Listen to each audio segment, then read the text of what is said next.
আপনাকে আপনি এই পর্যন্ত যা পরিদর্শন করলেন, আপনার মানে কয়টা পরিদর্শন করলেন এবং পরিস্থিতি কীভাবে দেখলেন আপনি? আমরা তো পরিদর্শন আজকে প্রায় 10টির অধিক পূজা মণ্ডপ শুরু করি। আমরা আজকে অনেকগুলো পরিদর্শন করেছি, 10টার অধিক। এর আগে বাঁশখালী থেকে শুরু করে বাঁশখালী, পটিয়া, ফটিকছড়ি বিভিন্ন জায়গায় আমরা পরিদর্শনে রয়েছি। আমাদের অফিসার ইনচার্জ সকল ওসিরা প্রতিনিয়ত কমিটির সাথে, বিভিন্ন কমিটির সাথে বসছে। আমরা সবাইকে, আপনাদের সাংবাদিক যারা রয়েছেন, সমাজের যারা সচেতন ব্যক্তি রয়েছেন, গুজব প্রতিরোধ করার জন্য, কোনো গুজব শুনে যাতে কেউ কোনো ধরনের প্রভাবিত না হয়, সেই ক্ষেত্রে আমরা সকলকে অনুরোধ করছি, গুজবে কান দিবেন না। ধর্মীয় সম্প্রীতির দেশ, এখানে আমরা সবাই শান্তিতে এবং সম্প্রীতিতে বসবাস করি। আমরা জেলা পুলিশ আপনাদের শান্তি নিশ্চিত করার জন্য, আমাদের সম্প্রীতি নিশ্চিত করার জন্য, নির্বিঘ্ন করার জন্য সদা প্রস্তুত রয়েছি।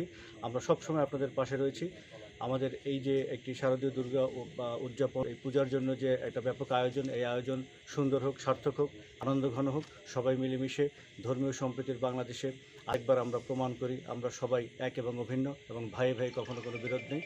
সম্প্রীতির ঐক্যতা নিয়ে গাহি সাম্যের গান, এই মূল প্রতিপাদ্য বিষয় নিয়ে জেলা পুলিশ তাদের সকল কর্মকাণ্ড রক্ষা করে যায়, আইন শৃঙ্খলা রক্ষা করে যাচ্ছে, সাম্প্রদায়িক সম্প্রীতি রক্ষা করে যাচ্ছে। ধন্যবাদ সবাই।